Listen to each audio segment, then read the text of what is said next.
Hey everyone, welcome to another iWoman Report. I'm Kathleen Trigg-Jones. March is Women's History Month. iWomanTV celebrates and supports women all year long, but this month, ladies, is special because we are shining an extra spotlight on all of the amazing things that women have contributed to the world, as well as doing our part to bring awareness to women's equality, support women-owned businesses, and of course, celebrate women's achievements.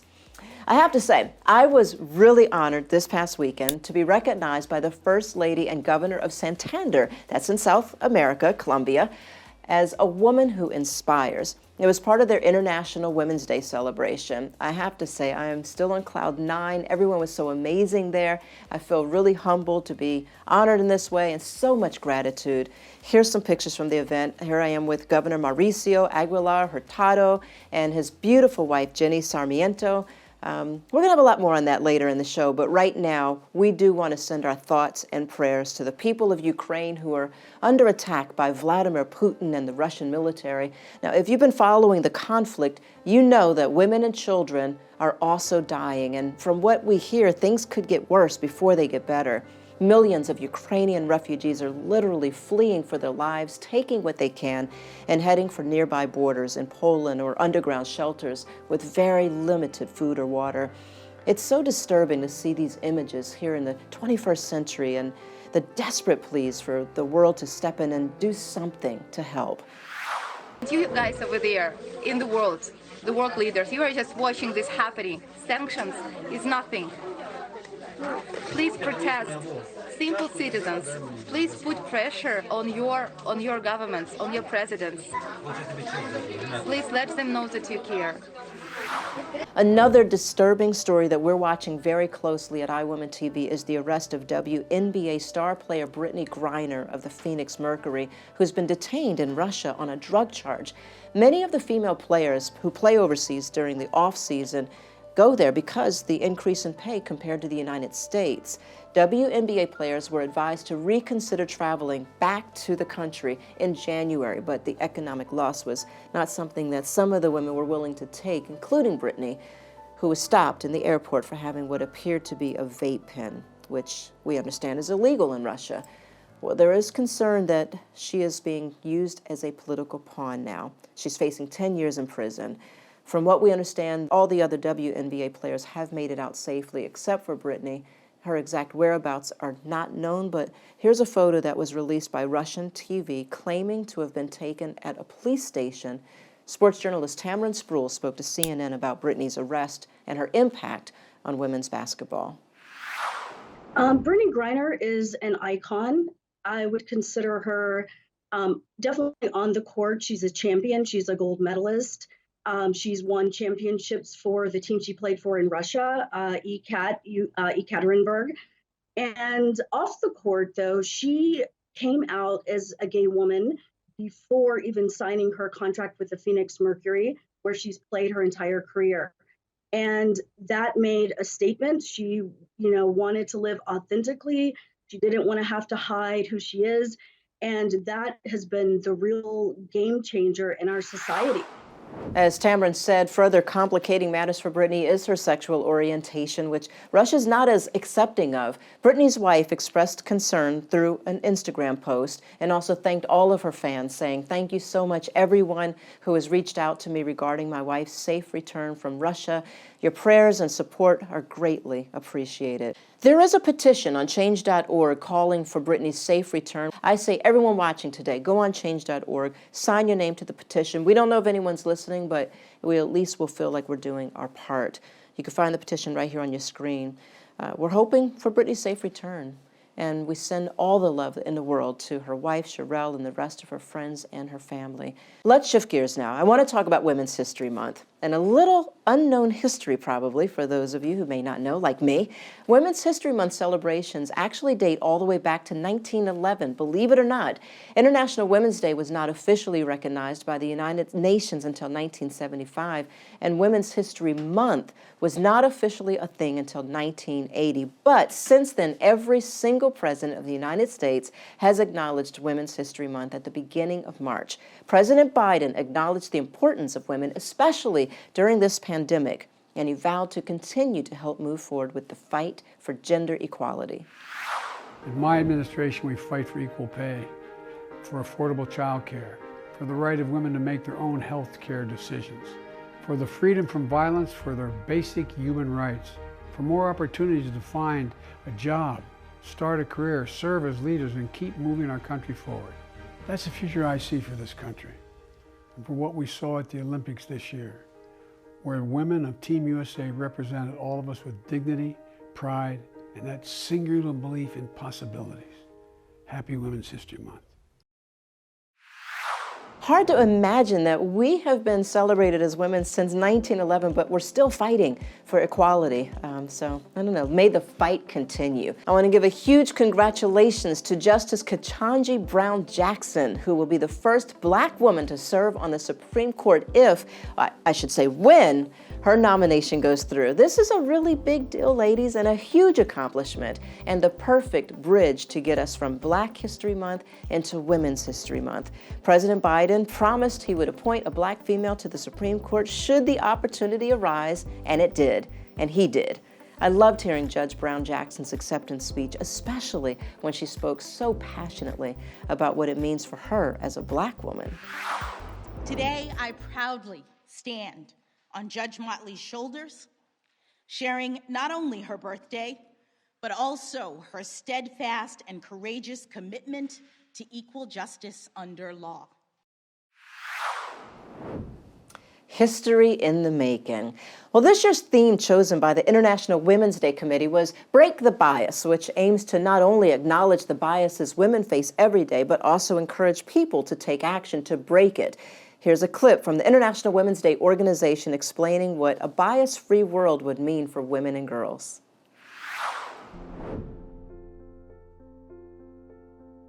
A world free of bias means that we can reach the higher levels of a diverse, equal world by connecting all those wires. Wires that have an electric current running through them allows us to be those positively charged particles. And we, together, are going to break the bias so that we forever will no longer fear fighting for better.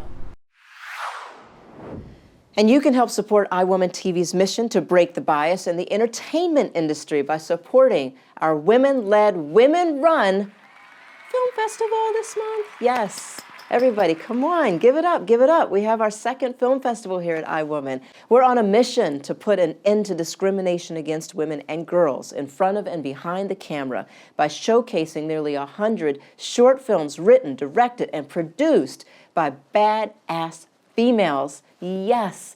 And they say there are not enough qualified females out here. I beg to differ, and we are doubling down to show you just how many qualified women there are out here, if you'd only look.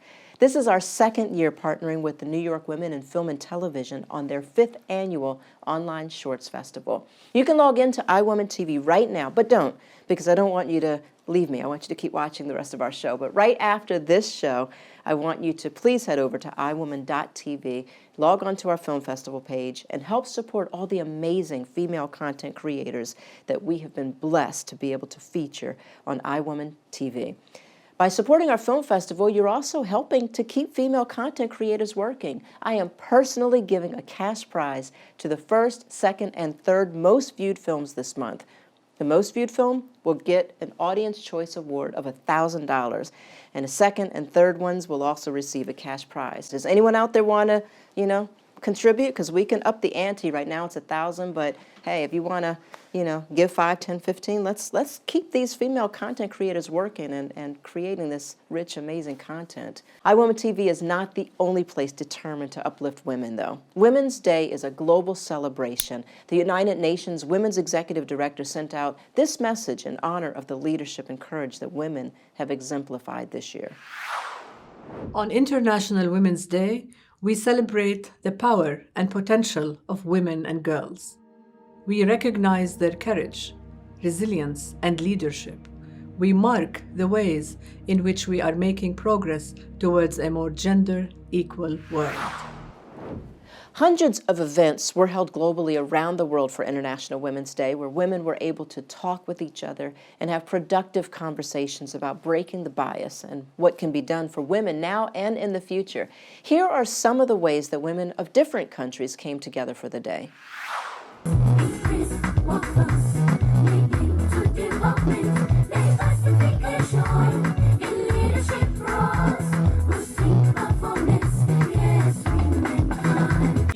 lot of the bias, it's even unconscious. It's something you've been born hearing, it's been said in jokes, until it's become part of who we are. Well, I think many countries are getting on board with empowering women, but UAE and Israel are both possibly the most advanced economies in the Middle East, and so to have women at the forefront of those economies empowers other women, serve as role models, and empowers the whole region. These inspiring celebrations bring me to my question of the day. Should International Women's Day be a federal holiday and an official day off? I want to know your thoughts. Make sure you go on our poll online and tell us whether you think that women should have the day off, or should everyone have the day off for Women's International Day. Women never get a day off, especially if you're a mom. It's never, right? There's never a day off for women. So I'm all for it. I personally love the idea of having the day off because, well, it gives women an opportunity to actually take part in all these amazing celebrations and talks held in communities around the world. As I shared with you at the top of the show, I was personally so honored to be recognized as one of the women who inspire and change the world. It's a pretty big honor. It was by the Governor and First Lady of Santander. Here are some pictures from the event. I was honored along with my dear friend and soul sister, Topeka Sam, who I know you know. You've seen her work. She is the founder of Ladies of Hope Ministries. Also, activist Manuela Ruiz Flores, I got a chance to meet and get to know. She spoke about body acceptance. She was amazing. And we got an opportunity to tell our stories, to encourage an auditorium full of women in Colombia and girls, and even some men were there. Encourage them to not give up on this fight for women's equality.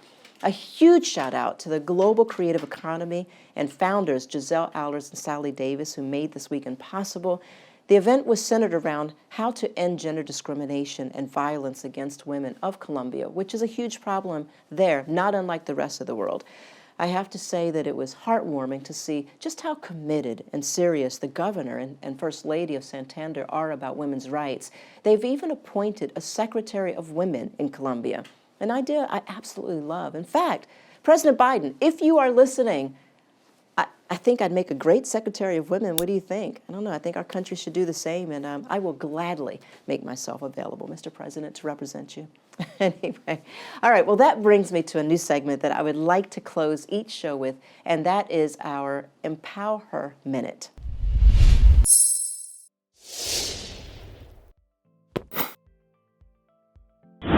Women's History Month is all about empowering women and taking the time to acknowledge all great things women have done and given us. It's so great being a woman. We're compassionate, we're powerful, we're successful, we're leaders. We are the ultimate multitaskers and the best listeners. We nurture, we love, we give birth to life. We are life and we are love and everything in between. So happy Women's History Month, ladies. That's going to do it for us today. Thank you so much for joining us for another iWoman Report. Everyone, please stay healthy, stay happy, and stay safe. And in case you need a reminder, here are some of the other reasons it's so freaking amazing to be a woman. I love being a woman. Women are very passionate. They are loving. We're really the backbone of so many organizations, so many families, and society. What I love about being a woman is being vulnerable when I need to be, being stern when I have to be. We're not going to be quiet. We are strong, we are beautiful, we are powerful people. What I love about being a woman is the ability to express myself creatively in any way that I see fit. How amazing is it that we are the only ones that can bring life into this world? Women carry the world on our shoulders. As a mom, I pushed out 2 babies. That is, I can't even imagine my husband doing something like that. I am beautiful, talented, funny, a little extra. What I love about being a woman is that we make things happen. We don't just talk, but we put our actions where our mouths are. We're powerhouses, all of us. Together, we can do anything.